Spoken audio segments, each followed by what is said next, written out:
உதவிகளை செய்யலாம். உங்களுக்கு இந்த காணொளி பயன் தரும் தகவலை தந்திருந்தால் லைக் என்ற விருப்பத்தை தெரிவித்து ஊக்கப்படுத்துங்கள். மேலும் இந்த காணொளி பற்றிய உங்கள் கருத்துக்களை மறக்காமல் கமெண்டில் தெரிவியுங்கள். இந்த தகவல் பலருக்கு சென்றடைய மறக்காமல் ஷேர் செய்யவும்.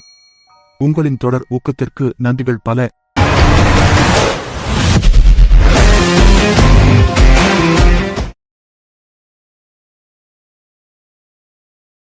ரோமானிய கடவுள்களோட ராஜா அப்படின்னு அழைக்கப்படுற வியாழன் கிரகம் நம்ம இரவு வானத்துல பார்க்கக்கூடிய ரொம்பவே பிரகாசமான விஷயங்களும் ஒண்ணு. இதோட பிரம்மாண்டத்தை நீங்க கற்பனை கூட செஞ்சு பார்க்க முடியாதுங்க. சுமார் 1300 பூமிகளை அப்படியே தூக்கி இதுக்குள்ள அடைச்சிடலாம். இது வெறும் ஒரு கிரகம் மட்டும் கிடையாது, நம்ம பிரபஞ்சத்துல இருக்கிற ஒரு மாபெரும் முரண்பாடான உலகமே இதுதான் சொல்லலாம். இப்போ ஒரு கேள்வி, சூரிய குடும்பத்திலே ரொம்ப பயங்கரமான கிரகம் வியாழன்தானா? ஆமாங்க, தொலைவிலிருந்து பார்க்க அவ்வளோ கம்பீரமா அழகா தெரிஞ்சாலும் இதோட உட்புறம் நம்ப முடியாத அளவுக்கு ஆபத்தான, ரொம்பவே பயமுறுத்துற ஒரு சூழலை கொண்டிருக்கு. எலும்புகளை நுறுக்கிற அளவுக்கு அதீத அழுத்தம், எந்த ஒரு விண்கலத்தையும் சுக்குநூறாக்கி புசிக்கிடுற கதிர்வீச்சு, பல நூற்றாண்டுகளா ஓயாம வீசிக்கிட்டு இருக்கிற புயல்கள். நிஜமாவே இது ஒரு நரகத்துக்கு நிகரான இடந்தாங்க. 4.6 பில்லியன் ஆண்டுகள் இந்த பிரம்மாண்டமான வாயு ராட்சதன் உருவான காலகட்டம் இதுதான். சொல்லப்போனா நம்ம சூரிய குடும்பத்தோட மூத்த அண்ணனே இதுதாங்க. சூரியன் உருவானதுக்கு அப்புறம் மிச்சமிருந்த பெரும்பாலான வாயுக்களையும் தூசுகளையும் இதுதான் முழுசா உள்வாங்கிச்சு.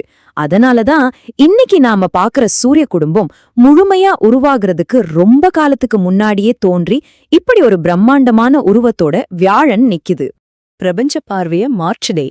பல ஆயிரம் வருஷங்களா பூமி தான் இந்த பிரபஞ்சத்தோட மையம்னும் மத்த எல்லாமே பூமியத்தான் சுத்தி வருதுன்னும் மனிதர்களாகிய நாம ரொம்பவே உறுதியா நம்பிட்டு இருந்தோம். இதுதான் புவி மைய கோட்பாடு. ஆனா நாம அவ்வளவு விசேஷமானவங்க கிடையாது அப்படிங்கிற நம்ம கற்பனைய உடைச்சு சூரியன்தான் மையம் அப்படிங்கிற சூரிய மைய கோட்பாட்டை நோக்கி மனித குலத்தை திருப்பினதுல வியாழனுக்கு ஒரு மிகப்பெரிய பங்கு இருக்கு. அது எப்படின்னு கேக்குறீங்களா? 1610 வருஷம் கலீலியோ தன்னோட சின்ன தொலைநோக்கி வழியா வியாழனை கவனிச்சு அந்த இரவு ஒட்டுமொத்த மனித வரலாற்றையே மாத்திருச்சு. வியாழனை சுத்தி யூரோப்பா, கானிமேடு அப்படின்னு 4 சின்ன புள்ளிகள் நகர்றத அவர் கவனிச்சாரு. பிரபஞ்சத்துல இருக்கிற எல்லாமே பூமியை சுத்தி வரல அப்படிங்கிற அந்த ஒரு கண்டுபிடிப்பு பல நூற்றாண்டுகளா நம்ம கட்டி வச்சிருந்த நம்பிக்கைகளை ஒரே நைட்ல சுக்குநூறா உடைச்செறிஞ்சிடுச்சு. ஒரு விசித்திரமான வாயு ராட்சதன் வியாழன் கிரகம் முழுக்க முழுக்க, அதாவது 90% ஹைட்ரஜன் அப்புறம் ஹீலியம் வாயுக்களால மட்டுமே ஆனது. ஒருவேளை நாம ஒரு விண்கலத்தை எடுத்துக்கிட்டு வியாழன்ல தரையிறங்க நினைச்சா என்ன நடக்கும் தெரியுமா? அங்க தரையிறங்கவே முடியாதுங்க. ஆமா, பூமியை போல எந்த ஒரு திடமான மேற்பரப்பும் இந்த கிரகத்துல கிடையாது. அடர்த்தியான மேகங்களுக்குள்ள நாம பாட்டுக்கு முடிவில்லாம விழுந்துகிட்டே இருப்போம். கடைசியில அந்த கிரகத்தோட அதீத அழுத்தம் விண்கலத்தை முற்றிலுமா நசுக்கிற வரைக்கும் இந்த பயணம் தொடரும். சரி, உள்ளே போக போக என்ன நடக்கும்? முதல்ல அடர்த்தியான மேகக்கூட்டங்களை கடப்போம். கீழே போக போக வளிமண்டல அழுத்தம் பூமியை விட பல மில்லியன் மடங்கு அதிகமாயிரும். இது எப்படி புரிஞ்சுக்கலாம்னா, உங்க தலைக்கு மேல பல ஆயிரம் யானைகளை ஒன்னா அடுக்கி வச்சா எவ்வளவு அழுத்தம் இருக்குமோ அதுக்கு சமம். இந்த அதீத அழுத்தத்தால அங்கிருக்கிற வாயுக்கள் திரவ ஹைட்ரஜனாகவும் இன்னும் ஆழத்துல முற்றிலும் வேறுபட்ட ஒரு நிலையான திரவ உலோக ஹைட்ரஜனாகவும் மாறிடுது. இந்த திரவ உலோக ஹைட்ரஜன் அடுக்கு அப்படி என்ன விசேஷம்? ரொம்ப சிம்பிள். அதீத அழுத்தத்துல இருக்கிற இந்த ஹைட்ரஜன் ஒரு சிறந்த மின் கடத்தியா செயல்படுது. மின்னோட்டத்தை கடத்துற இந்த பிரம்மாண்டமான திரவ பெருங்கடல் வியாழனோட சுழற்சியால ஒரு மாபெரும் டைனமோ மாதிரி செயல்படுது. வியாழனை சுத்தி இருக்கிற பயங்கரமான அதிவேகமான காந்த புலத்தை உருவாக்குறதே இந்த அடுக்குதாங்க. தீவிர காந்த வானிலை. இவ்ளோ பெரிய கிரகத்தோட ஒரு நாள் எவ்வளவு நேரம் இருக்கும்னு நினைக்கிறீங்க? வெறும் 10 மணி நேரங்கள் தாங்க. சூரிய குடும்பத்திலே மிக குறுகிய நாள் வியாழன்ல தான் இருக்கு. அதாவது இது தன்னைத்தானே அவ்வளோ வேகமா சுத்திக்குது. இந்த அசுரவேக சுழற்சியால வியாழனோட நடுக்கோட்டு பகுதி கொஞ்சம் வீங்கி பருத்து காணப்படுது.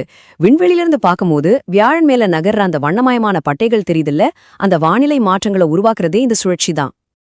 த கிரேட் ரெட் ஸ்பாட் 300 வருஷங்களுக்கும் மேலா வியாழன்ல வீசிக்கிட்டு இருக்கிற ஒரு கடுமையான புயல் இது.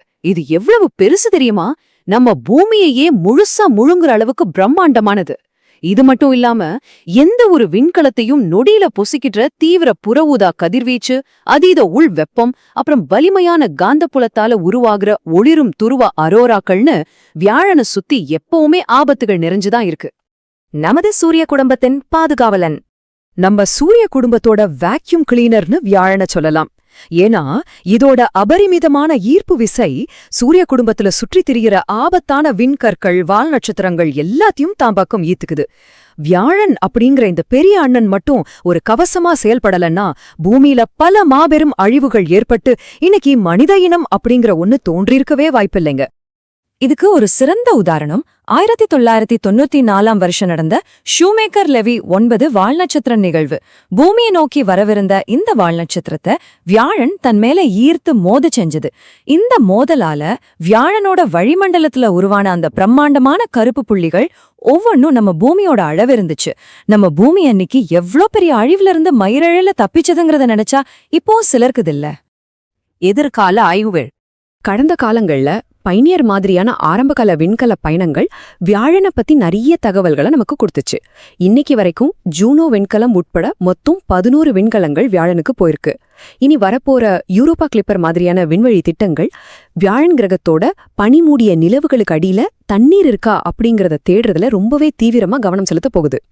வியாழனோட நிலவுகளுக்கு அடியில அப்படி என்னென்ன ரகசியங்கள் மறைஞ்சிருக்கு?